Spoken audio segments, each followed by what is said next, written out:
আহলে সুন্নাত ওয়াল জামাত অর্থাৎ সুন্নি দলটাই হলো মদিনাওয়ালার দল। জোরে বলেন সুবহানাল্লাহ। এই দলটাই হলো মদিনাওয়ালার দল। সুন্নি নামটা কারো দেয়া নাম না বাবা, এটা আমার দয়ার নবীজি দেওয়া নাম। জোরে বলেন সুবহানাল্লাহ। এটা সাহাবাদের দেওয়া নাম। জোরে বলেন সুবহানাল্লাহ। এই আকীদায় বিশ্বাসী যারা, তারাই হলো জান্নাতি দল। জোরে বলেন সুবহানাল্লাহ। আমি আপনাদেরকে বাবা দোয়ার প্রথমে আপনাদেরকে কয়েকটা কথা, আমরা নবীকে নূরের তৈরি মানি না মাটির তৈরি? নূরের তৈরি মানি। আপনাকে দলিল দিয়ে দিবে যে কুল ইন্নামা আনা বাশারুম মিসলুকুম, নবী বলেছেন আমি তোমাদের মতো মানুষ। তো অতএব মানুষকে তো মাটি থেকে সৃষ্টি করা হয়েছে, অতএব নবীও মানুষ, আমরাও মানুষ, আমরা মাটির তৈরি, নবীও মাটির তৈরি। বাবাজি এইরকম না কথাটা, এইরকম না কথাটা হলো, দেখেন আপনি আমিও ডাইরেক্ট মাটির তৈরি না, আপনি আমিও ডাইরেক্ট মাটির তৈরি না। সূরা সুয়াদ ৭১ নম্বর আয়াত, সূরা সুয়াদ ৭১ নম্বর আয়াত, ইন্নী খালিকুম বাশারাম মিন তিন। আল্লাহ পাক বাশার বানাচ্ছে, অর্থাৎ মানুষ বানাচ্ছে মাটি থেকে। কি থেকে? বাশার বানাচ্ছে মাটি থেকে। এখন এই আয়াতের যদি আপনি তরজমা দেখতে যান, তাফসীর দেখতে যান, তাফসীরে জালালাইন, তাফসীরে ভাগবী, তাফসীরে ইবনে কাসির, তাফসীরে বাইজাবি, তাফসীরে আব্বাস, যত আহলে সুন্নাত ওয়াল জামাতের যত তাফসীর আছে, সব তাফসীরে বলা হয়েছে যে এই মাটি দিয়ে আপনাকেও না আমাকেও না, আমাদের আদি পিতা হযরতে আদম নবীকে সৃষ্টি করা হয়েছে। জোরে বলেন সুবহানাল্লাহ। আদম নবীকে কি দিয়ে সৃষ্টি করেছিল আল্লাহ? মাটি দিয়ে। আমরা সবাই তো জানি নাকি? হ্যাঁ, একবার ঠনঠনি সরাসরি মাটির তৈরি হলো আদম নবী। এখন আপনি আমি কিসের তৈরি সেটা কোরআনকে জিজ্ঞেস করলে কোরআনই বলে দেবে। একটা আয়াত নিয়ে শুধু মাস্তানি করা ঠিক না। কোরআনে ৬৬৬৬ আয়াত আছে, কিন্তু একটা আয়াতের উপরই ভারপুর করে চললে হয় না।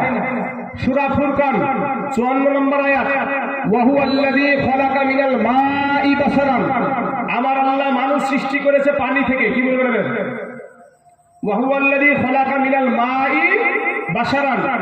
মসজিদে যদি কোরআন শরীফ বাংলা তরজমা থাকে, ওখানে সূরা ফুরকানের ৫৪ নম্বর আয়াতের তরজমা দেখবেন, তাহলে পেয়ে যাবেন। সূরা ইয়াসিনের নাম শুনেছেন আপনারা? সূরা ইয়াসিন, সূরা ইয়াসিনের ৭৭ নম্বর আয়াত, আওয়ালাম ইয়ারাল ইনসানু আন্না খালাকনাহু মিন নুতফা, আমার আল্লাহ পাক ইনসান তথা মানুষকে সৃষ্টি করেছে নুতফা থেকে। শুধু ঢালাও ভাবে মাটি মাটি করে চিৎকার করলে হয় না। আল্লাহর ঘর মসজিদে দাঁড়িয়ে কত বড় কথা বলে দেখেন। এরপরে সূরা আলাক, খালাকাল ইনসানা মিন আলাক, আল্লাহ পাক ইনসান তথা মানুষকে সৃষ্টি করেছে আলাক থেকে। এখন আপনি কোনটা ভাববেন? মাটি শুধু বললে হবে? বাবাজি মাটি দিয়ে সৃষ্টি হলো আদম নবী, আর আপনি আমি এই যে একটা বললেছেন নুতফা, একটা বললো পানি, আর একটা বললো আলাক। এই তিনটা জিনিস আপনার একটাই জিনিস, সেটা হলো মা বাপের নাপাক পানি দ্বারা, মা বাপের শুক্রাণু আর ডিম্বাণু থেকে আপনি আমি সৃষ্টি। এখানে জেনারেল শিক্ষিত যদি কোনো যুবক ছেলে থাকে, তাকে জিজ্ঞেস করেন, তার বৈজ্ঞানিক বলেছে যে মা বাপের শুক্রাণু আর ডিম্বাণু থেকে মানুষ সৃষ্টি। অতএব কোরআন যেটা বলছে বৈজ্ঞানিকও সেটা বলছে। একটা বৈজ্ঞানিক হিন্দু হতে পারে, খ্রিস্টান হতে পারে, বৌদ্ধ হতে পারে, জৈন হতে পারে, ইহুদি হতে পারে, নাসারা হতে পারে, মুসলমান হতে পারে। তারা রিসার্চ করে বলল যে মানুষ মা বাপের শুক্রাণু আর ডিম্বাণু থেকে সৃষ্টি। কোরআন ওটা কি বলা হয়েছে পানি, বা নুতফা ওটা কি বলছে নুতফা। অতএব ওই নাপাক পানি দ্বারা, টপকিয়ে পড়া লাফিয়ে পড়া পানি দ্বারা আপনি আমি সৃষ্টি। ব্রাদার ইসলাম মুআজ্জাজ সামিঈন কিরাম, এবার বলেন তাহলে ডাইরেক্ট মাটি বানানোর জন্য আপনাকে কি বলবেন? যে এই মাটিতে আমরা ধান লাগাইলাম, ধান থেকে চাল হবে, চাল থেকে ভাত হবে, ভাত খেলাম, ভাত খাওয়ার পরে ভাত হজম হয়ে রক্ত তৈরি হলো, ওই রক্ত থেকে বীর্য তৈরি হলো, আর ওই বীর্য নারীর পেটে চলে গেল, দিয়ে মানুষ সৃষ্টি হলো। তাহলে মাটি তো হলো। তখন ওকে জিজ্ঞেস করবি, ভাই এটা কোরআনের যুক্তি না আল্লাহর যুক্তি না তোর যুক্তি? তাহলে ওটার বাঁকা শেষ হয়ে যাবে। কথা বুঝতে পারলেন বাবাজি আমার সোনা মানিকেরা? তাহলে আপনি আমি হলাম সেই শুক্রাণু আর ডিম্বাণু থেকে আপনাকে আমাকে আল্লাহ সৃষ্টি করেছে। এবার বাবাজি আপনার কোন ছিল না বাবা? জানা আছে কোন নবীর বাবা ছিল না? ঈসা নবীর বাবা ছিল না। ঈসা নবীর বাবা ছিল না। তাহলে কি বলছে চাচা, কি বলছে বাবা? যে আবার শোনা মানে কিনা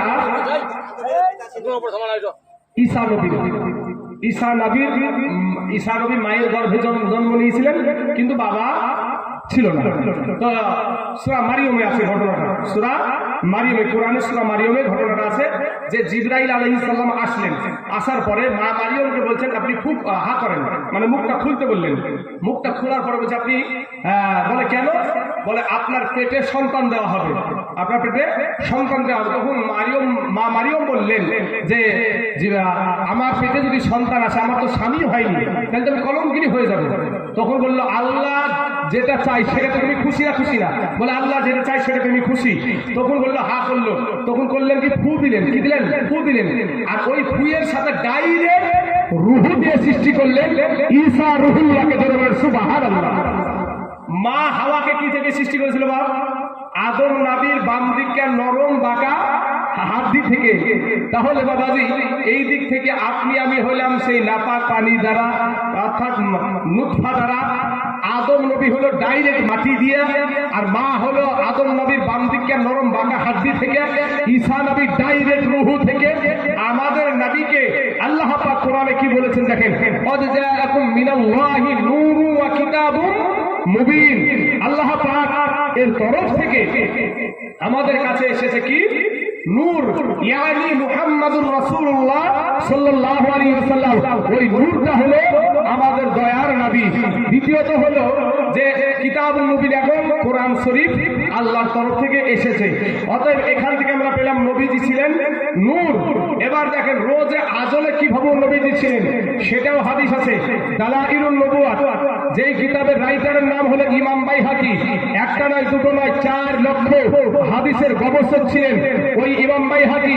তিনার একটা কিতাব দালাইলুন নবুওয়াত, যেই কিতাবটা আমি বাংলাদেশ থেকে নিয়ে আসা করেছি।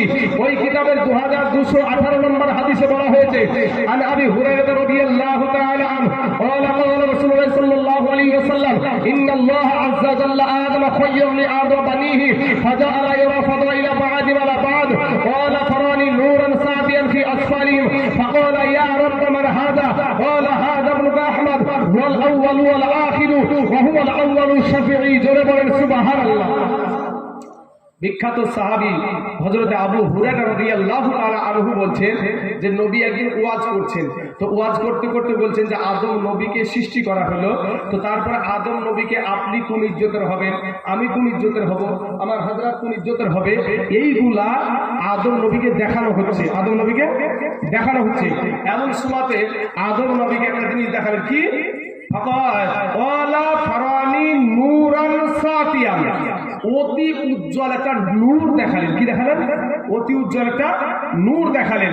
তারপর বলছেন ফাকা, আদম নবী বলছেন ওই নূরটা দেখার পরে আল্লাহকে আদম নবী বলছেন ফাকালা ইয়া রাব্বা মানে হাদা, ইয়া রাব্বুল আলামিন, এই নূরটা কে গো আল্লাহ? তখন আল্লাহ বলছেন ক্বালা হাদা ইবনুকা আহমদ সাল্লাল্লাহু আলাইহি ওয়াসাল্লাম, এই তোমারই সন্তান মুহাম্মদ সাল্লাল্লাহু আলাইহি ওয়াসাল্লাম। তাহলে কি অবস্থায় দেখলেন? নূর অবস্থায়। কি অবস্থায় দেখলেন? নূর অবস্থায়। এবার বাবাজি তারপর আল্লাহ বলছেন ওয়াল আউয়ালু, ইনি হলেন সর্বপ্রথম সৃষ্টি, ওয়াল আখিরু, ইনি হলেন সর্বশেষ নবী, ওয়া হুয়াল আউয়ালু শাফিঈ, আর কাল কিয়ামতের মাঠে ইনার শাফায়াত সর্বপ্রথম কবুল হবে। জোরে বলেন সুবহানাল্লাহ। অতএব এই হাদিস দ্বারা বোঝা যায় যে আমার নবী সৃষ্টিগতভাবে নূর, নূরে মুজাসসাম। জোরে বলেন সুবহানাল্লাহ। ওরে খোদার নূরে তৈরি গোয়া আমার হে মুহাম্মদ রাসূল, আল্লাহর নূরে তৈরি গোয়া আমার হে মুহাম্মদ রাসূল। ওরে ভয় করি না ওই জাহান নাম,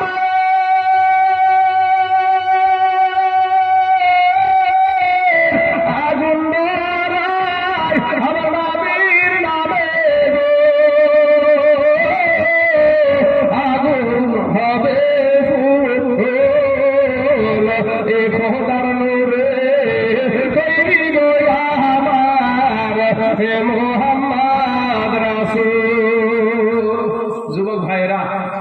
মেয়েটির সাথে প্রেম করেও ভাই। দুনিয়া যাদের পিছনে দৌড়াচ্ছ ভাই, এদের গায়ে গন্ধ আছে ভাই, এদের হাইজ আছে, নেপাস আছে, মিন্স আছে ভাই রে। আপনি যখন জান্নাত পাবেন তো জান্নাত আপনাকে ৭৭টা ভোর দিয়ে দিবে। আল্লাহ জোরে বলে সুবহানাল্লাহ। ওই নবীর প্রেমে পাগল হও বাবাজি। শোনা, আজকে যাদের পিছনে দৌড়াচ্ছে না ভাই, তোমাকে পাগল করার জন্য কিছু কিছু মেডিসিন খেয়েছে বাবা, একবার ডলতে ডলতে ডলতে এই ওপরটা ছিলকে পর্যন্ত তুলে ফেলে আছে না বাবা? হ্যাঁ, একবার উপরটা ছিলকে পর্যন্ত তুলে ফেলবে, মানে ছেলেদেরকে পাগল করার জন্য, চেহারাকে ফুটানোর জন্য, ফাঁসা হওয়ার জন্য। কিন্তু ভাই এদের প্রেমে পাগল হয়েও না ভাই, নবীর প্রেমে পাগল হও। নবীর প্রেমে পাগল হলে তুমি ঠকবা না ভাই, তুমি কষ্ট পাবা না, তোমাকে আঘাত দেবে না ভাই। জান সোনা মালিকেরা, আমার আব্বা জানে না, এই বলে আমার বক্তব্য ইতি করলাম। বলার মধ্যে যদি কোনো ভাই, কোনো আব্বা যান যদি আপনারা কষ্ট পেয়ে থাকেন, আপনারা আমাকে ক্ষমা সুন্দর দৃষ্টিতে দেখবেন। আসুন একটু দাঁড়িয়ে আমার নাবিজিকে, আমার নূর নাবি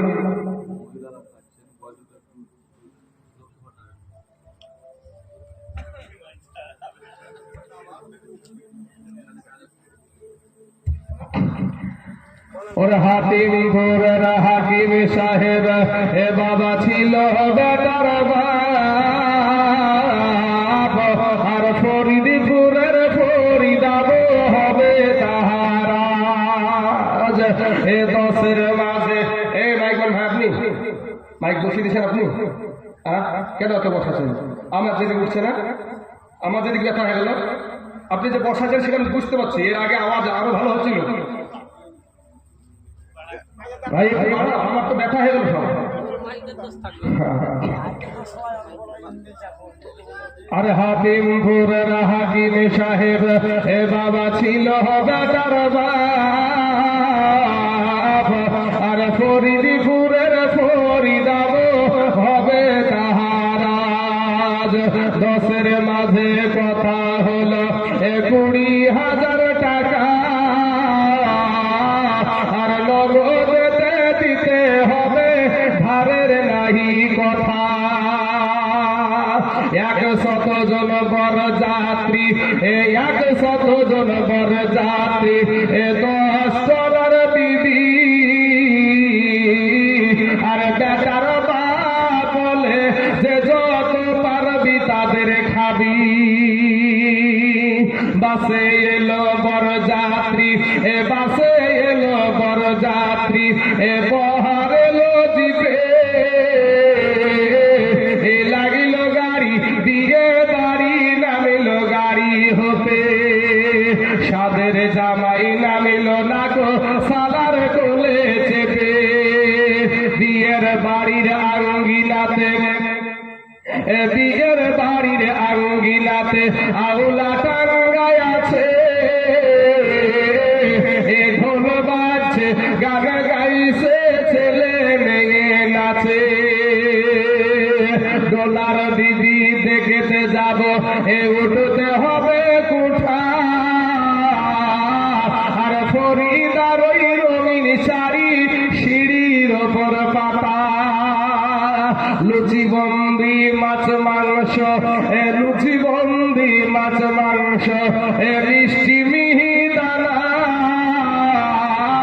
যে যত পারবে খেতে, নেই কোনো মানা।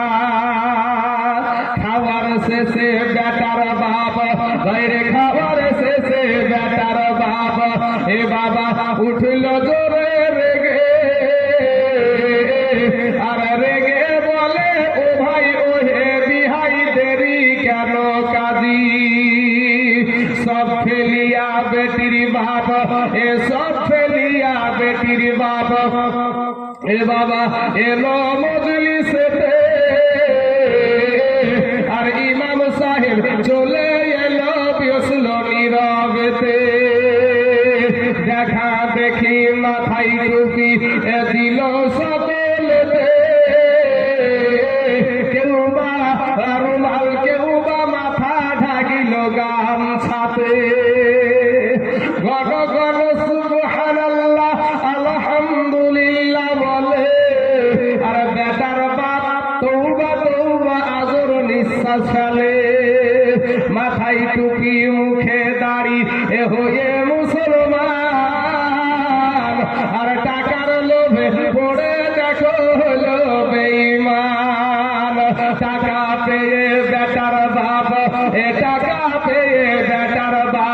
ভাইরে গলে হেসে হেসে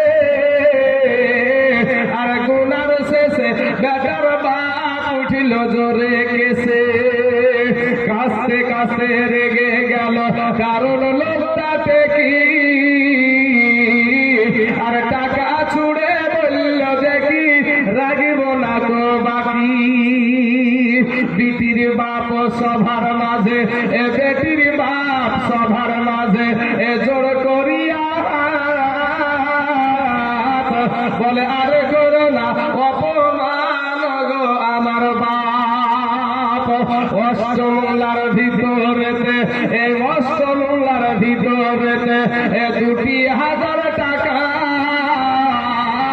সদমদ সব করে দিব আর দিও না ব্যথা শুনল না গো বেটার বাপ শুনল না গো বেটার বাপ এ বাবা লাফিয়ে গেল উঠে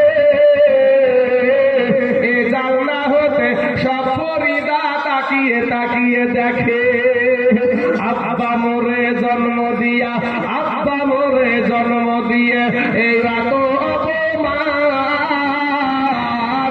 আর নিজের চোখে দেখে বলে রাগিব না গো জান বিষের বোতল হাতে নিয়ে খেলো কেঁদে কেঁদে আর গিলে নিল মরে গেল বিয়ের পোশাক পরে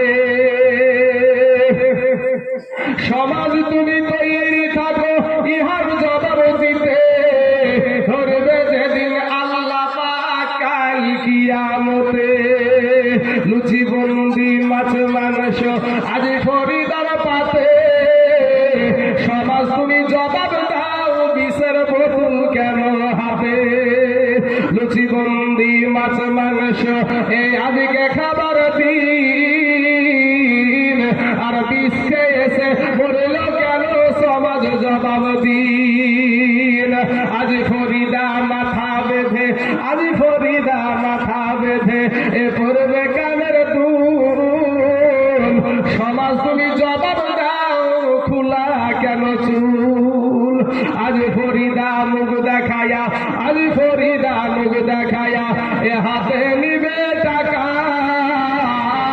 সমাজ তুমি জবাব দাও কাফনে কেন ঢাকা আজ ফরিদা শ্বশুর বাড়ি যাবে এ সঙ্গে যাবে